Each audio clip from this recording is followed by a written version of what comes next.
Welcome to Shukla ID point. आप सभी का स्वागत है आपके अपने YouTube channel Shukla ID point में। मैं शिवम शुक्ला आप सभी दोस्तों का हार्दिक स्वागत करता हूं। आज की वीडियो में दोस्तों हम बात करेंगे बीए थर्ड ईयर। जी हाँ, बीए थर्ड ईयर के बारे में चर्चा करेंगे। बीए थर्ड ईयर की परीक्षा जो है अभी फिलहाल में जो है आ रही है, 15 से स्टार्ट है। तो देखेंगे बीए थर्ड ईयर में किस प्रकार के प्रश्न पूछे जाते हैं सुदूर पूर्व एशिया को लेकर के, जो कि पढ़ाया जाता है आपको भूगोल तृतीय प्रश्न पत्र के अंतर्गत तृतीय वर्ष में। तो बीए का तृतीय वर्ष यानी बीए थर्ड ईयर, भूगोल तृतीय प्रश्न पत्र यानी जो ज्योग्राफी थर्ड पेपर है आपका, उसके अंतर्गत जो सी वाला सेक्शन है या सुदूर पूर्व एशिया, जिसको या इंग्लिश में फॉर ईस्ट एशिया बोलते हैं, उससे किस प्रकार के प्रश्न पूछे जाते हैं। जो पहले प्रश्न जैसे कि किस प्रकार के प्रश्न जैसे पूछा जाता है कि पूर्वी एशिया का संक्षिप्त परिचय दीजिए, या सुदूर पूर्व एशिया में कितने देश हैं, चीन के प्रमुख औद्योगिक प्रदेशों के बारे में हमको बताना है, बताइए। या फिर चीन के गेहूं उत्पादन क्षेत्रों पर संक्षिप्त टिप्पणी दीजिए। ठीक, इसके बाद में चीन में साग सब्जी एवं फसल उत्पादन का विवरण दीजिए। इस प्रकार से प्रश्न पूछे जाते हैं। इन सभी प्रश्नों पर आज चर्चा करेंगे। और भी प्रश्न है जैसे कि चीन में कपास उत्पादन का विवरण आज के वीडियो में देखेंगे किस प्रकार से है। चीन के प्रमुख उद्योगों का वर्णन देखेंगे हम एक ही इसी वीडियो के अंतर्गत। चीन की 3 प्रमुख नदियों के बारे में चर्चा करेंगे। जापान की मृदा संसाधन का स्वरूप देखेंगे। जापान की इंडोमिट्री पर टिप्पणी हम देखेंगे। जापान के औद्योगिक प्रदेश देखेंगे। जापान में कितने द्वीप हैं इसको भी देख लेंगे थोड़ा बहुत हम। ठीक, सुदूर पूर्व एशिया में जो 5 नगर हैं जो बड़े ही फेमस हैं उनके बारे में चर्चा करेंगे, जैसे कि बीजिंग, टोक्यो, ठीक, प्योंगयांग, उसके बाद में सियोल, उलाल बटोर और ताइपोई, ठीक, ताइपेई। तो ये 5 नगर हैं, इन सभी पर देखेंगे हम। ठीक, सुदूर पूर्व एशिया में मृदा के प्रकार कौन कौन से हैं। ठीक, पेडाल्फर मिट्टियाँ क्या हैं, उसके बाद में पेडाकल मिट्टी क्या है। ठीक, सुदूर पूर्व एशिया में चावल की कृषि के क्षेत्र कौन कौन से हैं, इन सभी पर देखेंगे, क्योंकि इन सभी से प्रश्न जो है आने वाले मतलब पिछले दिनों प्रश्न पूछे गए हैं। इसलिए हमने सभी पेपर को देखा, इधर उधर का पेपर देखा जो हमें मिला। और हाल फिलहाल में उसके बाद में हमने जो है अंसाल पेपर भी देखा। तो उन सभी में जो है आपको ये सारे प्रश्न हमें ज़्यादा मात्रा में मिले। तो इसलिए हमने इन प्रश्नों को सोचा कि करवा दें। और कमेंट भी आ रहे थे कि सर इस पे वीडियो बनाए, सुदूर पूर्व एशिया पे या फॉरेस्ट एशिया पे, यही एक ही बात है, इस पे वीडियो बनाइए। तो हमने सोचा क्यों ना इस पे वीडियो बनाई जाए। और साथ ही साथ अगर इस पे मैं वीडियो बनाऊंगा तो इसके जो 2 और भाग हैं उस पर भी वीडियो बनाऊंगा। जैसे कि जो बी ए थर्ड ईयर का जो थर्ड भाग होता है, जो थर्ड पेपर होता है ज्योग्राफी का या फिर किसी का, ज्योग्राफी का मैं बता दूं तो ज्योग्राफी में 3 पार्ट होते हैं, आ बा और सा। तो ये है सा वाला, और ये है आ वाला, और ये है बा वाला।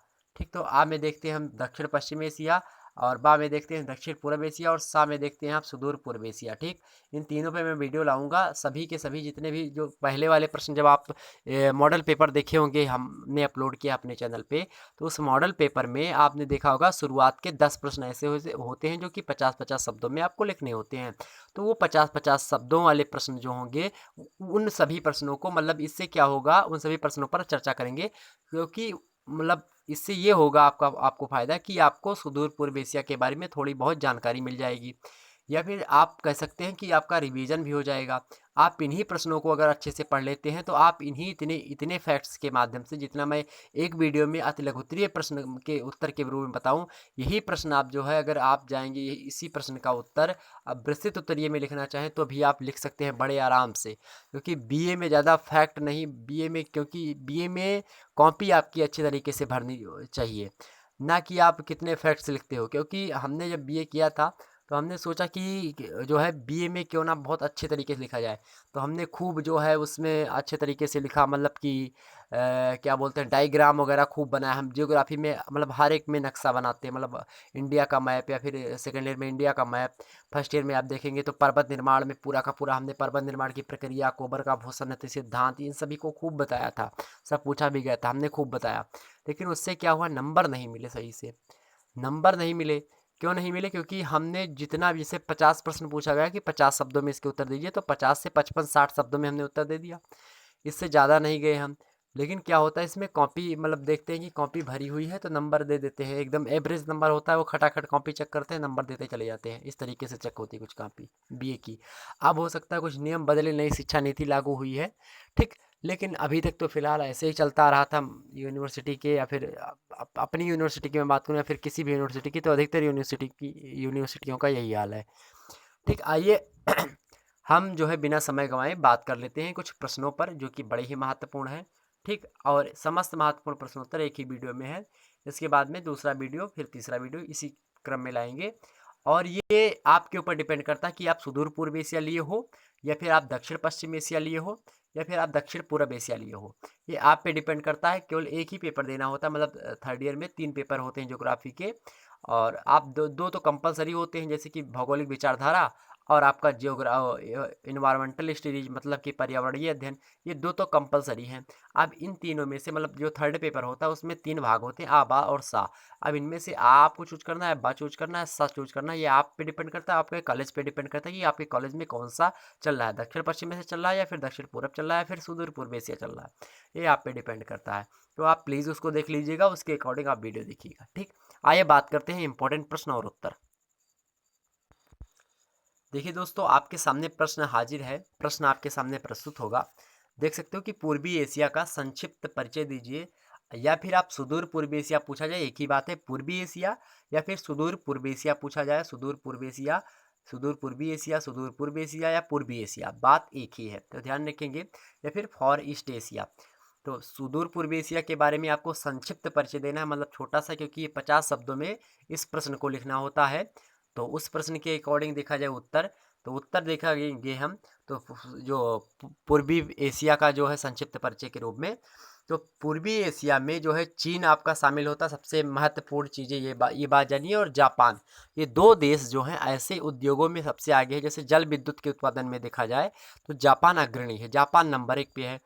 मतलब जल विद्युत मीन्स होता है कि जल से, मतलब समुद्रों से बिजली बनाने के मामले में जापान आगे है। साथ ही मछली उत्पादन में, झींगा मछली उत्पादन में। उसके बाद में चाइना भी मछली उत्पादन में, तो कभी चाइना होता है, कभी जो है ये होता है। तो कभी चाइना मछली उत्पादन में आगे होता है, कभी जो है आपका जापान आगे होता है। और साथ ही साथ जापान में और चीन में जैसे कि बहुत सारे प्रदेश हैं जो कि बड़े इंपॉर्टेंट, जैसे चीन के प्रदेश हो गए, उत्तरी पूर्वी औद्योगिक प्रदेश हो गया। उसके बाद में बीजिंग, ताइवान, सिंगटाओ वाला औद्योगिक प्रदेश हो गया। संघाई, वुहान औद्योगिक क्षेत्र हो गया। वुहान में जो कोरोना का पहला पॉजिटिव केस आया था वो वुहान शहर से ही आया था। तो ये सब औद्योगिक प्रांत है और औद्योगिक एरिया है। तो ये भी बड़ा ही महत्वपूर्ण होते हैं किसी भी पेपर को पढ़ने से पहले, क्योंकि इस पेपर में अगर आपको सही से तैयार करना है पेपर सुदूर पूर्व एशिया को, तो सुदूर पूर्व एशिया अगर आपको सही से पढ़ना है तो आप 2 देशों के बारे में विधिवत जानकारी प्राप्त कर लीजिए। वो 2 देश हैं आपका जापान और चाइना। तो जापान और चाइना के बारे में आप फुल जानकारी इकट्ठा कर लीजिए। उसके बारे में आप जो है दोनों कोरिया, तो इसके अंतर्गत कौन कौन सी चीज़ें शामिल है देखिए। पूर्वी एशिया में चाइना है, जापान और दोनों कोरिया, मतलब उत्तर कोरिया और दक्षिण कोरिया, ये दोनों, इन दोनों का बंटवारा हो गया। तो 2 कोरिया है, उत्तर कोरिया और दक्षिण कोरिया। ठीक, उसके बाद में ताइवान है, हांगकांग है और मकाओ सम्मिलित है। मतलब कि जो पूर्वी एशिया के देश हैं वही सम्मिलित हैं। पूर्वी एशिया में आपका चाइना हो गया, उसके बाद में जापान हो गया, दोनों के दोनों आपके जो है ये हो गए कोरिया, उत्तर कोरिया, दक्षिण कोरिया, ताइवान, हांगकांग और मकाओ। इन सभी देशों के बारे में चर्चा करनी। वैसे जनरली प्रश्न जो पूछा जाता है वो जापान और चीन से सबसे ज़्यादा पूछा जाता है। कोरिया वगैरह से 1-2 प्रश्न हो सकता है पूछ ले, वो अन्यथा हो सकता है इग्नोर भी कर दे उन लोगों को। लेकिन चाइना और जापान, क्योंकि इनसे हमारे संबंध थोड़ा अच्छे हैं। चाइना से इस समय संबंध तो बहुत ही जो है बुरे चल रहे हैं, युद्ध की कगार पे हम लोग खड़े हुए हैं। तो चाइना और जापान के बारे में हमको विधिवत जानकारी प्राप्त करनी, बाकी के बारे में थोड़ा बहुत पढ़ लेना है। ठीक, तो ये सम्मिलित है। इस प्रदेश का भौतिक सांस्कृतिक व्यक्तित्व संपूर्ण एशिया के अन्य प्रदेशों से काफ़ी भिन्न है। यह दक्षिणी एशिया के आकार में लगभग 2.5 गुना और जनसंख्या में 1.5 गुना बड़ा है। अगर दक्षिण एशिया से इसकी तुलना करी जाती है, दक्षिण एशिया से पूर्वी एशिया की तुलना करें तो आकार में, मतलब कि अगर बात की जाए क्षेत्रफल की दृष्टि से, तो क्षेत्रफल में ये लगभग 2.5 गुना बड़ा है। 2.5 मीन्स 2 और प्लस ठीक आधा, तो 2.5 गुना बड़ा है। मतलब अगर यहाँ की जो है यहाँ क्षेत्रफल अगर मान लिया 2 है या फिर 2 है, तो 2 मतलब 2.5 से गुणा कर दीजिए 2 को। या फिर आप जो है इसको बोल सकते हो कुछ भी है, 5 बोल सकते हो, तो 5 25। अगर 5 है हमारे यहाँ की जो है क्षेत्रफल, तो 5 25 के 5 हसी लाई 2, 5 दूना 10, 2 12। ठीक, मतलब 12.5, मतलब 12.5 वर्ग किलोमीटर का क्षेत्रफल उनके पास है। अगर 5 आपके पास है, 12.5 उनके पास है, इस बात को ध्यान रखेंगे। ठीक, तो 2.5 गुना क्षेत्रफल में आगे हैं वो कौन, पूर्वी एशिया वाले। दक्षिण एशिया से अगर पूर्वी एशिया की तुलना करें तो 2.5 गुना आगे है पूर्वी एशिया, और जनसंख्या की दृष्टि से देखा जाए तो 1.5 गुना आगे है। मतलब अगर आपके पास 1 जनसंख्या है तो उनके पास 1.5 जनसंख्या है। ठीक, इस बात को ध्यान रखेंगे। अगला है आकार, जनसंख्या, संसाधन, प्राकृतिक प्रखंडों के विस्तार और आर्थिक विकास आदि की दृष्टि से चीन एवं जापान में जितना अंतर है उतना एशिया के किसी अन्य भाग में नहीं पाया जाता। चीन और जापान हालांकि वैसे एक ही प्रदेश मतलब एक ही जो है क्षेत्र के हैं, मतलब एक ही जैसे वहाँ दोनों के लोग जो दिखाई पड़ते हैं, ठीक। लेकिन अगर बात की जाए आकार के हिसाब से, जनसंख्या के हिसाब से, संसाधन के हिसाब से, प्राकृतिक प्रखंडों के विस्तार के अकॉर्डिंग और आर्थिक विकास के अंतर्गत मतलब इकोनॉमिकल डेवलपमेंट के अकॉर्डिंग देखा जाए तो इन दोनों से मतलब बहुत अंतर है थोड़ा, मतलब भिन्न बहुत ज़्यादा है, ठीक, चाइना और जापान। तो ये था थोड़ा पूर्वी एशिया का संक्षिप्त परिचय। आप पूर्वी एशिया के संक्षिप्त परिचय के रूप में इस तरीके से लिख सकते हो, या फिर एक तरीका और भी है इसको लिखने का कि पूर्वी एशिया यानी सुदूर पूर्व एशिया के बारे में अगर हम देखते हैं तो इनमें दो देश हमारे सबसे इम्पोर्टेंट जो है सामने आते हैं। दो महत्वपूर्ण देश हैं जिनमें से पहला है चाइना, दूसरा है जापान। चाइना जो है वो जनसंख्या में सबसे अग्रणी स्थान है, और जो है क्षेत्रफल की दृष्टि से देखा जाए तो रूस, कनाडा, उसके बाद में जापान। रूस, कनाडा, उसके बाद में चाइना तीसरे नंबर पे है, ठीक, क्षेत्रफल के अकॉर्डिंग। तो इस तरीके से आप समझा सकते हो। जापान जो कि सबसे ज़्यादा विद्युत उत्पन्न करता है, ये भी ब्रैकेट में कोड करके लिख दीजिए। तो इससे क्या होता है, अगर पहले पन्ने में अगर आप लिखते हो तो एग्जामिनर की नज़र पहले पन्ने पे तो जरूर पड़ती है। तो पहला पन्ना, दूसरा पन्ना, ये दो पन्ने आपको अच्छे तरीके से लिखने हैं, खूब बढ़िया से लिखिए, ठीक। इस पे नंबर जो है बहुत ज़्यादा मिलते हैं क्योंकि पहले के अकॉर्डिंग दूसरा पेज होता है। मान लिया first impression is the last impression, पहले अगर इंप्रेशन आपके पहले पन्ने ने बना लिया तो लास्ट पन्ने तक इंप्रेशन बनता चला जाएगा, इस बात को ध्यान रखेंगे, ठीक। तो पहला प्रश्न इस प्रकार से समाप्त हुआ। दूसरा प्रश्न है कि सुदूर पूर्वी एशिया में कितने देश हैं। अब ये भी प्रश्न बड़ा ही महत्वपूर्ण है, इस तरीके से प्रश्न पूछा जाता है। तो सुदूर पूर्वी एशिया में कितने देश हैं, आइए देखते हैं उत्तर में। पूर्वी एशिया में चाइना यानी चीन, जापान और दोनों कोरिया। तो चीन एक हो गया, जापान दो हो गया, दोनों कोरिया मिलाकर के चार हो गए, ताइवान पाँच हो गया, उसके बाद में आपका जो है हांगकांग छः हो गया और मकाऊ मतलब सात हो गए। तो सुदूर पूर्व एशिया में कितने देश हैं, सुदूर पूर्व एशिया में कुल मिलाकर के सात देश हैं, ठीक, जो कि इस प्रकार हैं: चीन, जापान, दक्षिण कोरिया, उत्तर कोरिया, ताइवान, हांगकांग और मकाऊ, ठीक। इसको याद कर लीजिए क्या क्या, चीन, जापान, दोनों कोरिया यानी उत्तर कोरिया, दक्षिण कोरिया, ताइवान, हांगकांग और मकाऊ सम्मिलित हैं। इस प्रदेश का भौतिक सांस्कृतिक व्यक्तित्व संपूर्ण एशिया के अन्य प्रदेशों से काफी भिन्न है। एक ओर चीन जैसा बृहदाकार राष्ट्र है तो दूसरी ओर जापान, कोरिया जैसे छोटे द्वीप या प्रायद्वीपीय देश हैं। हालांकि जापान इतना छोटा सा द्वीपीय देश है, इसमें द्वीपों के अकॉर्डिंग अगर बात करूँ तो जापान जो है जापान में द्वीपों की संख्या अगर मैं बात करूं दोस्तों तो जापान में कुल मिलाकर के 1750 द्वीप हैं। कितने द्वीप हैं जापान में? जापान में 1750 द्वीप हैं दोस्तों, किंतु समस्त देश का जो 78% क्षेत्रफल है केवल 4 द्वीपों पर ही जो है इसका है। वो 4 द्वीप कौन कौन से हैं? वो 4 द्वीप हैं आपके, हांसू सबसे बड़ा है, उसके बाद में होकाइडो है दूसरे नंबर पर, तीसरे नंबर पर क्यूसू और चौथे नंबर पे है आपका शिकोकू।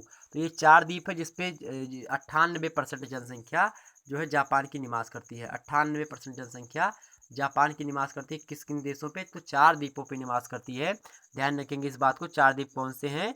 नंबर 1 पे है सबसे बड़ा क्षेत्रफल के अकॉर्डिंग हांसू, दूसरे नंबर पे है होकाइडो, तीसरे नंबर पे है क्यूसू और चौथे नंबर पे है शिकोकू। कौन कौन से? हांसू, होकाइडो, क्यूसू और शिकोकू। इस बात को ध्यान रखेंगे।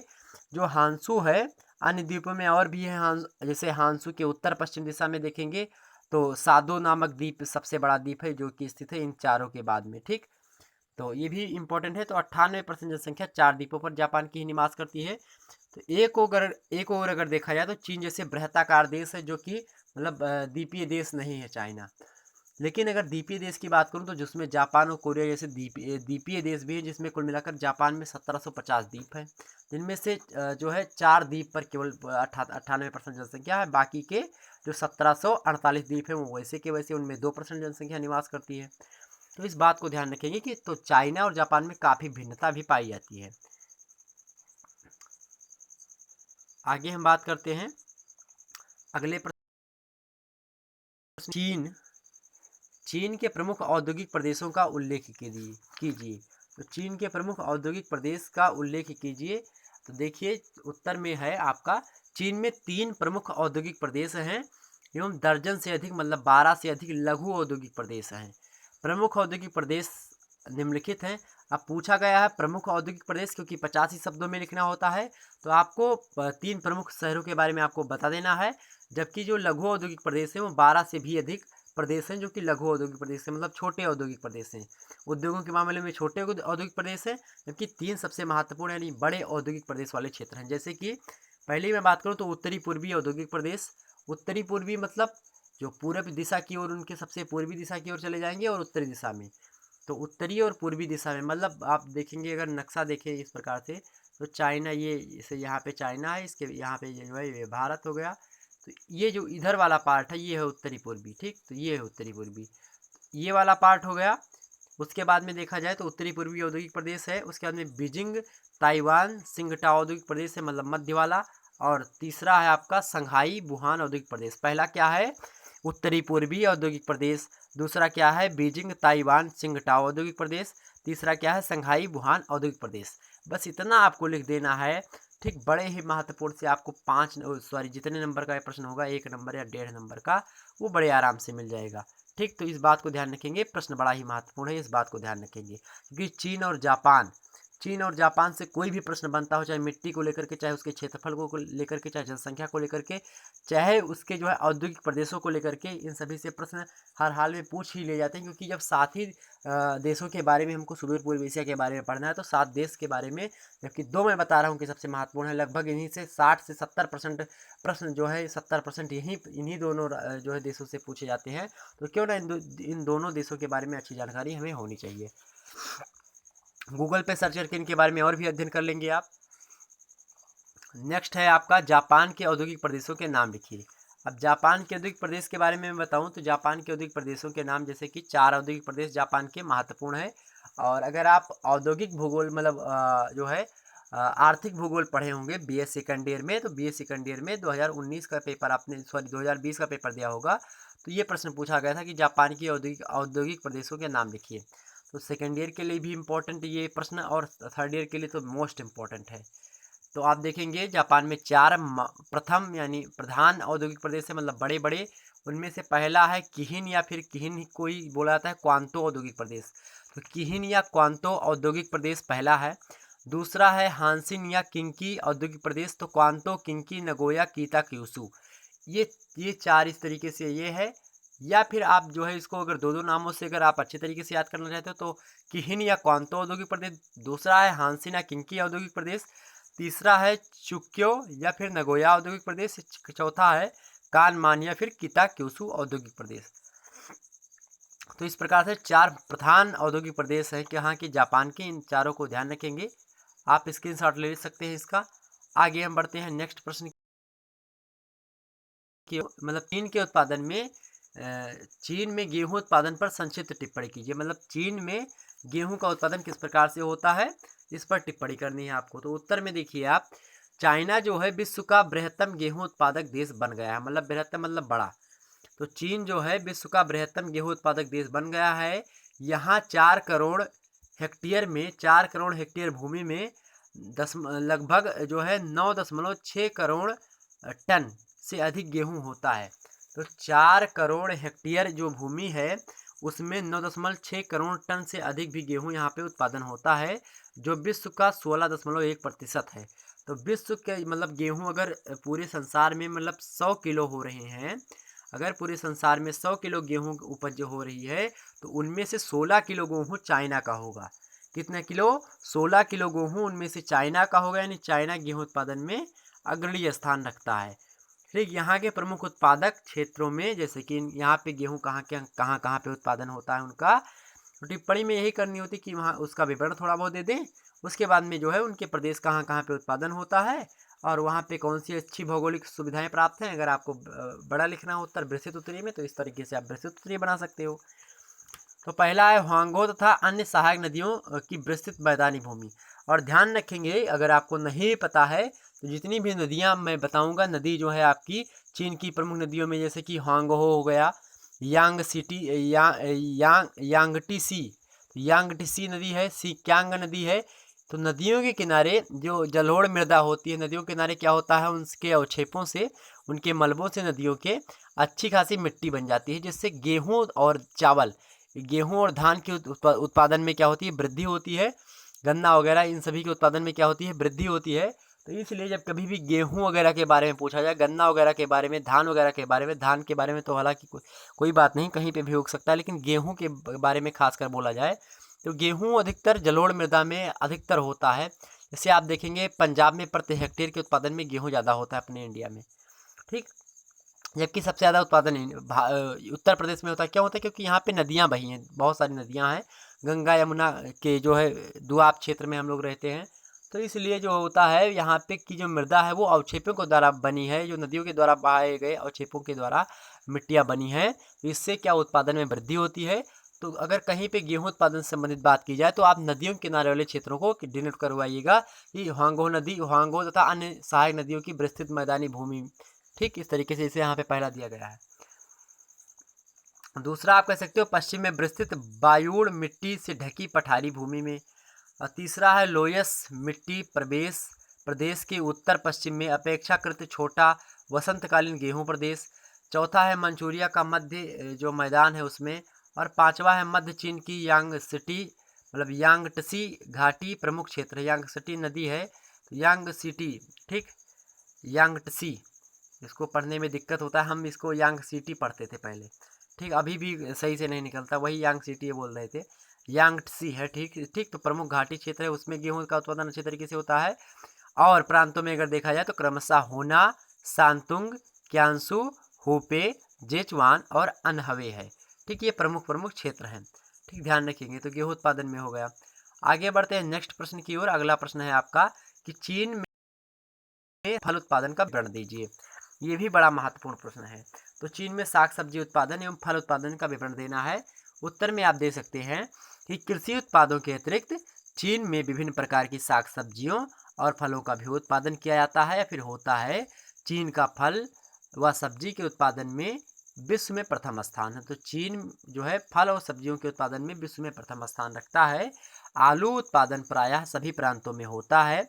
शकरकंद जो होता है वो मुख्यतः चीन के दक्षिणी पूर्वी भाग में पैदा किया जाता है। दक्षिणी पूर्वी भाग मतलब जैसे कि चाइना, अगर ये होगा चाइना तो इसके दक्षिणी पूर्वी भाग कौन सा है, ये वाला भाग दक्षिणी पूर्वी भाग है, ठीक।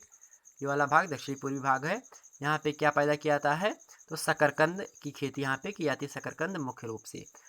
उसके बाद में शुष्क जलवायु के क्षेत्रों में बादाम का उत्पादन होता है, ठीक। शुष्क जलवायु के क्षेत्रों में कहाँ किसका होता है, तो बादाम का उत्पादन होता है ठंडी वाले, जहाँ पे ठंडियाँ होती है अधिकतर, और ऐसे चाइना में अधिकतर ठंडी होती है।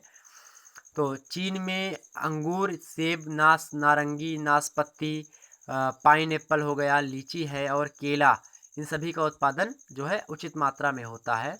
और उचित क्या, अधिक मात्रा में होता है। बहुत अच्छे तरीके से वहाँ से भी जो है डिलीवर्ड होता है, इधर उधर अन्य देशों को भी जाता है। अधिकांश फलों का उत्पादन चीन के दक्षिण पूर्वी भागों के बागों में उत्पादन किया जाता है, मतलब होता है। पहाड़ी तथा शुष्क क्षेत्रों में सरकार के द्वारा फलों के बाग लगाए जा रहे हैं, जिससे,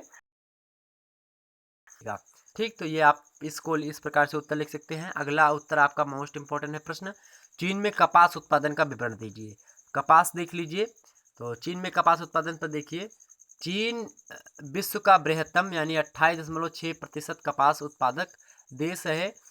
मतलब अगर जो है बता रहे हैं कि अगर 100 मान लिया 100 किलोग्राम कपास हो रहा है, फिर 100 जिसमें कपास नापा जाता है 100 अगर हो रहा है तो 100 में से 28.6 मतलब 28.5% जो होगा वो चाइना उत्पादन करता है कपास, ठीक। उत्पादन कितना है, तो 48 लाख टन है। मान लिया अगर 100 लाख टन उत्पन्न हो रहा है तो उनमें से 28.6 लाख टन चाइना अकेले उत्पादन करता है कपास का। तो 48 लाख टन जो है उत्पादन होने लगा है यहाँ पे, कहाँ पे, चाइना में। किस चीज़ का, कपास का। यहाँ के प्रमुख क्षेत्रों में जैसे कि जो मध्य पूर्वी चीन है, यांगटसी जो है, यांगटसी है कि जो मध्य घाटी है, मुख्यतः हैंकाऊ वाला क्षेत्र जो है, डेल्टा क्षेत्र तथा अन्य सहायक नदियों की घाटियाँ, ठीक। उत्तरी चीन में हांगो तथा सहायक हुआई नदी घाटियों के उपजाऊ कांप जो प्रदेश मिट्टी है, कांप मिट्टी के प्रदेश है उनमें, ठीक। और सिंचाई वहाँ पे पश्चिमी चीन तथा सिक्यांग के शुष्क प्रदेशों में जहाँ सिंचाई सुविधा तेजी से बढ़ रही है विशेष उल्लेखनीय। जहाँ पे पानी की सुविधा अधिकतर होती है वहाँ पे कपास का के उत्पादन में वृद्धि होती है। तो जहाँ पे नदियों का किनारा है या फिर जहाँ पे सिंचाई की सुविधा है या फिर नहरों का नहर गई है बगल से, तो वहाँ पे कपास उत्पादन को बढ़ावा मिलता है। जहाँ क्योंकि वहाँ पे भौगोलिक क्षेत्र वहाँ पे उत्पन्न हो जाता है अच्छे खासा, तो इसलिए वहाँ पे उत्पादन की मात्रा बढ़ जाती है। पश्चिमी चीन अगला है विशेष उल्लेखनीय है। अग्रणी प्रांतों में आपका क्वांसू है, सांतुंग है, हुपे है, होनान है, सेंसी है, जेचुआन है तथा सांसी प्रमुख उत्पादक जो है प्रदेश हैं किसके, कपास के। नेक्स्ट है कौन कौन से कपास हैं अग्रणी प्रांत में, कहाँ कहाँ के, तो चाइना का प्रांत है जो कपास उत्पादन में जो विभिन्न जो अच्छे जहाँ पे अच्छे खासी कपास का उत्पादन कर लिया जाता है। क्वांसू है, सांतुंग है, हुपे है, होनान है, सेंसी है, जेचुआन है तथा सांसी प्रमुख उत्पादक जो है प्रांत हैं या राज्य हैं। अगला है चीन के प्रमुख उद्योगों का वर्णन कीजिए। तो चीन के प्रमुख उद्योग कौन कौन से हैं, जैसे कि उद्योग हो गया, उद्योगों में हम देखते हैं चीन के प्रमुख उद्योग हो गए। आइए उत्तर में देखते हैं। चीन में औद्योगिक विकास की परिस्थितियां भारत जैसी हो रही हैं, भारत जैसी ही हैं, मतलब यह ही हो रही हैं। साम्यवादी सरकार की स्थापना के पूर्व चीन में आधारी उद्योगों का विकास बहुत कम हुआ था। जितने भी उद्योगों का विकास हुआ वे सभी विदेशी लोगों के हाथों में थे। चीन में आधुनिक उद्योगों की स्थापना 1862 ईस्वी में ही शुरू कर दी गई थी, लेकिन वास्तविक विकास साम्यवादी शासनकाल में संभव हो सका। चीन के उद्योगों को मुख्यतः भारी उद्योग पहला है, दूसरा है लघु उद्योग और तीसरा है कुटीर उद्योग। भारी उद्योग में आपका लौह इस्पात हो गया, वस्त्र निर्माण हो गया, सीमेंट का उत्पादन हो गया, मशीन वगैरह हो गई, इंजीनियरिंग हो गया, ट्रैक्टर वगैरह बनाना हो गया, विद्युत यंत्र हो गए बहुत सारे, तेल शोधन और निर्माण के उपकरण बहुत सारे इत्यादि मात्रा में भारी उद्योग के अंतर्गत शामिल किए गए हैं। जबकि लघु उद्योग की बात करें, लघु उद्योग में छोटे कृषि यंत्र हो गए, चमड़ा है, गृह निर्माण के उपकरण हैं, बर्तन है, धातु पदार्थ हो गए, खेल का सामान है, प्लास्टिक, सौंदर्य प्रशासन के सामान इत्यादि जो है लघु उद्योग में शामिल है। जबकि अगर मैं बात करूँ कुटीर उद्योग की, तो ये पूरे देश में फैले हैं। इसके तहत कुटीर उद्योगों में जो है इन सभी प्रकार की जो इनसे बचे हुए सामान हैं वो कुटीर उद्योगों में शामिल होते हैं और पूरे देश में ये फैले हुए हैं। ठीक, आगे बात करते हैं नेक्स्ट प्रश्न की। तो अगला प्रश्न है कि चीन की 3 प्रमुख नदियों के नाम लिखिए। अब ये भी इस प्रकार के भी प्रश्न पूछे जाते हैं कि चीन की प्रमुख नदियाँ। तो प्रमुख नदियों में 3 प्रमुख नदियाँ हैं आपकी, जैसे कि कौन कौन सी नदी है। पहली नदी है आपकी ह्वांगहो नदी, और दूसरी है यांगटसी, और तीसरी है सिक्यांग। ठीक, ये 3 नदियाँ बड़ी ही महत्वपूर्ण है, ध्यान रखेंगे। अगला प्रश्न है जापान के मृदा संसाधन का स्वरूप बताइए। जापान के मृदा संसाधन का स्वरूप देखिए। उत्तर, जापान का जो 85% भाग है वो पर्वतीय एवं पठारी है। देखिए चाइना से प्रश्न जब लगभग जो है समाप्त है। अब जो है जापान से कुछ प्रश्न इंपॉर्टेंट हमने रखे हैं, क्योंकि जापान और चाइना बड़ा है महत्वपूर्ण है। ठीक, मैं बार बार इस बात को बोल रहा हूँ। तो जापान के 85% भाग, मतलब अगर 100 हेक्टेयर की भूमि इसके पास है या फिर 100 वर्ग किलोमीटर की भूमि है, तो उनमें से 85 वर्ग किलोमीटर किस प्रकार का क्षेत्र है, पर्वतीय है और पठारी है, मतलब पठार है उस पर पर्वत है। ठीक, इस प्रकार की जो है भूमि है। यहाँ मृदा आवरण कृषि के अयोग्य है, मतलब कृषि के करने के योग्य यहाँ की परिस्थिति नहीं है। शेष 15% भाग जो 85 के बाद में बचता है, शेष 15% भाग पर अधिकांश मिट्टियाँ अर्ध विकसित है, मतलब जो 15% भाग बचता है पर्वतीय जो है पठारी भागों से, वो भी कृषि के लिए उपजाऊ नहीं है, अर्ध विकसित क्षेत्र है। नदी घाटी क्षेत्रों की ही मिट्टियाँ विकसित हैं, जो नदी के किनारे हैं, नदी घाटियों के किनारे हैं। ठीक, वहाँ पे कुछ उपजाऊ चीज़ें हो जाती हैं।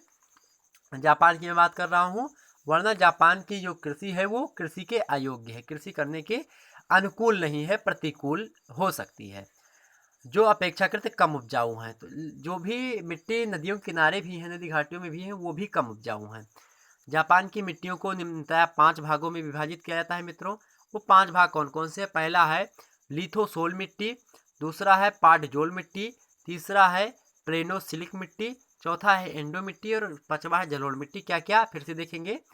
पहला है लिथोसोल मिट्टी, दूसरा है पाटजोल मिट्टी, तीसरा है प्लेनोसिलिक मिट्टी और चौथा है एंडो मिट्टी और पांचवा है जलोढ़ मिट्टी। अब साथ ही आपसे ये भी पूछ सकता है कि जापान की जो है 5 मृदाओं के नाम लिखिए। इस प्रकार का प्रश्न पूछ सकता है। या फिर जापान की प्रमुख मृदाओं का वर्गीकरण कीजिए। ठीक, तो इन सभी प्रश्नों का उत्तर यही है। अगला प्रश्न है आपका कि जापान की एंडो मिट्टी पर टिप्पणी लिखिए। आइए नेक्स्ट क्वेश्चन की ओर बढ़ते हैं। ये देखिए यहाँ पे जापान की जो करने को भी बोल सकता है आपको। एंडो मिट्टी पर टिप्पणी देखिए। उत्तर है यह जापान की एक विकसित मिट्टी है। कौन सी मिट्टी? एंडो मिट्टी, इसलिए इसको पूछा गया, ये इंपॉर्टेंट है। ठीक, यह जापान की एक विकसित मिट्टी है जो समस्त जापान के 48% भाग पर पाई जाती है, मतलब 48% भाग पर पाई जाती है। इसका निर्माण ज्वालामुखी के राख से हुआ है जो अपेक्षाकृत कम उपजाऊ है। यह मिट्टी दक्षिणी क्यूशू के कासोशिमा प्रीफेक्चर, पूर्वी मध्यवर्ती, मतलब यहाँ पे कहाँ पे? दक्षिणी क्यूशू के कागोशिमा प्रीफेक्चर, ये स्थान है यहाँ पे। दूसरा स्थान है पूर्वी मध्यवर्ती हांसू के कांटो प्रदेश तथा, और दूसरा अगला स्थान है दक्षिणी पूर्वी होकैडो। इन सभी क्षेत्रों में पाई जाती है कौन सी मिट्टी? एंडो मिट्टी। कहीं कहीं पर ज्वालामुखी राख की गहराई 30 मीटर तक पाई जाती है। ऊंचे भागों की तुलना में निचले भागों की मिट्टी अधिक उपजाऊ होती है क्योंकि ऊपरी भागों में अपरदित मिट्टी का निक्षेप निम्नवर्ती भागों में होता रहता है। मतलब ये कि ऊंचे भागों की तुलना में जो निचले भाग होते हैं उनकी मिट्टियाँ अधिक उपजाऊ होती हैं क्योंकि जो ऊपरी भागों से अपरदित मिट्टी का निक्षेप है निम्नवर्ती भागों में होता रहता है। मतलब जो अपर्दन के परिणाम स्वरूप मिट्टियाँ ऊपरी बहती रहती हैं, इसलिए जो है ये बातें बोली। अगला है आपका, अगला प्रश्न है कि जापान के यौनानुपात का विवरण दीजिए। तो यौनानुपात का विवरण आप देख सकते हैं। नेक्स्ट उत्तर है कि जापान तो प्रति 1000 महिलाओं पर पुरुषों की संख्या 968 थी। मतलब यौनानुपात मीन्स होता है कि पुरुषों और महिलाओं की संख्या का अनुपात क्या है, तो उसी को यौन अनुपात बोला जाता है। तो मान लीजिए जैसे 1000 पुरुष पे देखा जाता है कि कितनी महिलाएं हैं, तो जापान में 1000 पुरुष पे 968 महिलाएं थी। कब की जनगणना के अनुसार? तो 1990 की जनगणना जब हुई थी तो वहाँ पे 968 महिलाएं थी 1000 पुरुषों पे। भारत की मैं बात करूँ तो भारत में 943, इस समय 943 महिलाएं हैं 1000 पुरुषों पे। 1000 पुरुषों पे 943 महिलाएं। इंडिया की मैं बात करूँ इस समय 1990 के अकॉर्डिंग जापान में 968 महिलाओं पे 1000 पुरुष, या फिर 1000 पुरुषों पे 900 महिलाएं हुआ, मतलब 968 महिलाएं थी। आगे क्या हुआ, आगे भी थोड़ा देखते हैं। सन 1940 ईस्वी के पूर्व यहाँ पुरुषों की संख्या महिलाओं की तुलना में अधिक थी, परंतु 1940 ईस्वी के बाद महिलाओं की संख्या में वृद्धि हुई। सन 1920 ईस्वी में प्रति 1000 महिलाओं पर पुरुषों की संख्या 1004 थी। सॉरी, यहाँ पे महिलाओं की संख्या 968, पुरुषों की संख्या बताई गई यहाँ पे, और यहाँ पे महिलाओं की संख्या 1000। जापान की बात करूँ, जापान में 1000 महिलाओं पे 968 जो है पुरुष हैं। कौन से हैं? 968 पुरुष हैं। और ये प्रक्रिया जो है धीरे धीरे क्या हुई है आगे, अगर मैं बात करूँ आगे भी देखते हैं। एक मिनट देखिए यहाँ पे, तो 1990 ईस्वी में जापान में प्रति 1000 महिलाओं पर पुरुषों की संख्या 968 थी, मतलब 1000 वहाँ पे महिलाएं थी 1990 में, 968 वहाँ पे पुरुष थे। 1940 ईस्वी में यहाँ पुरुषों की संख्या महिलाओं की तुलना में अधिक थी। 1940 के से पहले जो कि मैं बात करूँ तो वहाँ पे क्या थी, महिलाओं की जो संख्या थी वो कम थी पुरुषों की अपेक्षा, पुरुषों की अधिक थी।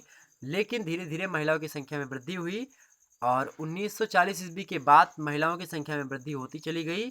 सन 1920 की बात करूँ तो प्रति 1000 महिलाओं पर पुरुषों की संख्या 1004 थी, जो क्रमशः घटते घटते सन 1990 ईस्वी में 968 हो गई और 1995 में 962 तथा 2011 अगर 12 की जनगणना देखी जाए तो 940 रह गई है। मतलब जैसे इस समय इंडिया में जो है महिलाओं की कंडीशन है, वैसे जापान में पुरुषों की कंडीशन है। मतलब 943 अपने यहाँ महिलाएं हैं 1000 पुरुषों पे, तो जापान में 1000 महिलाओं पे 940 जो है पुरुष हैं। इस बात को ध्यान रखेंगे। तो ये बात जो है थी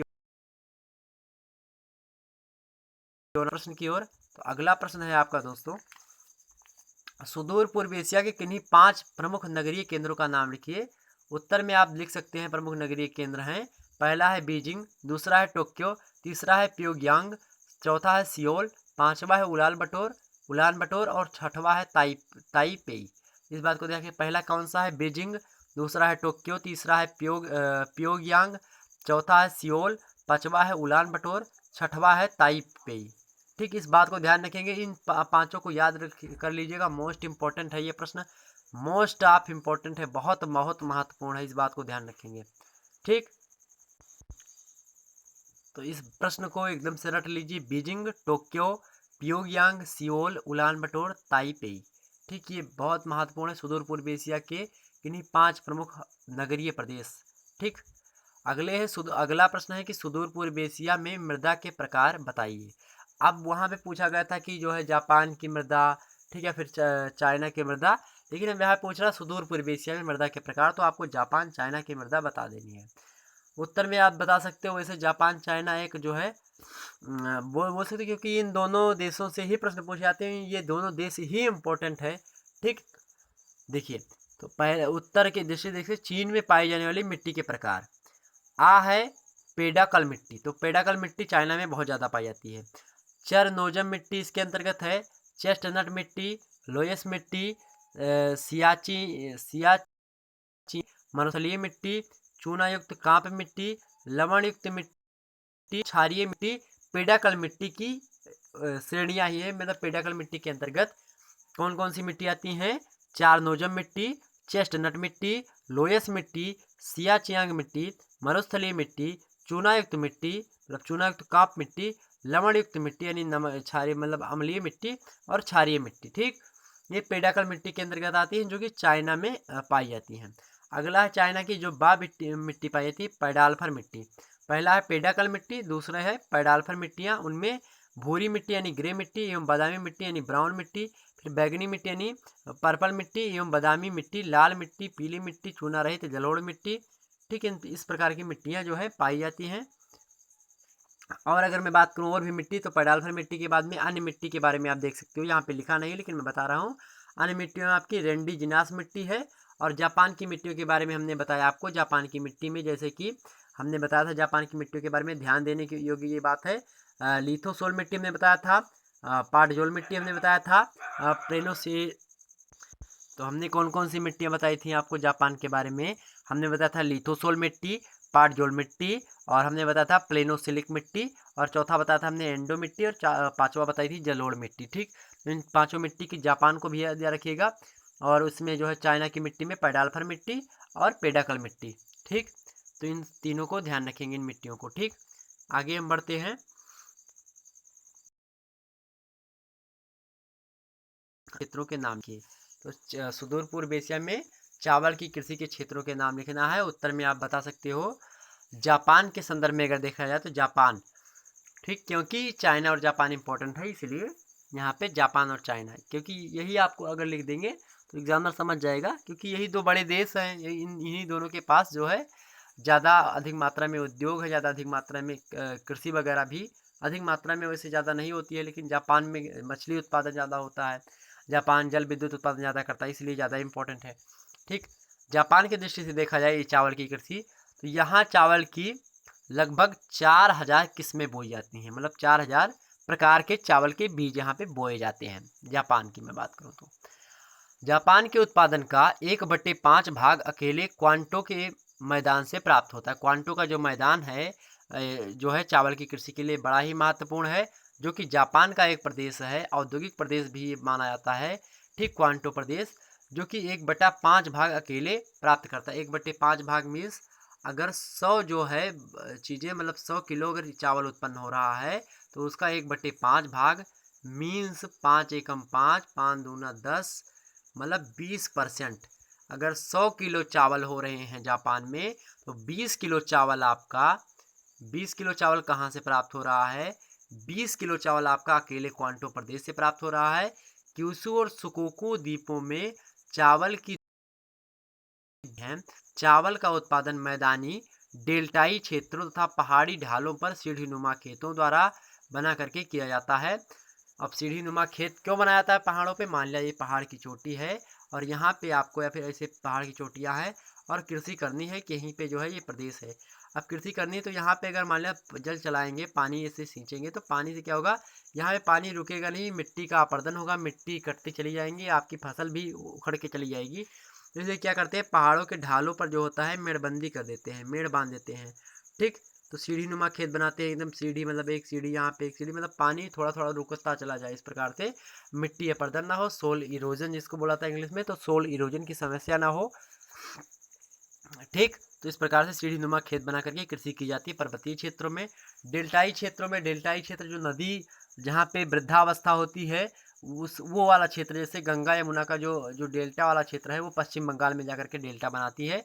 तो कई धाराओं में नदियाँ बढ़ जाती है, मान लो नदी बहने लगी, यहाँ से ऐसी नदी आई, नदी जब बुढ़ी हो जाती है, मतलब बहुत पुरानी हो जाती है, बहुत दूर की लंबी यात्रा करके आती है, तो कई छोटी छोटी धाराओं में नदी बढ़ जाती है।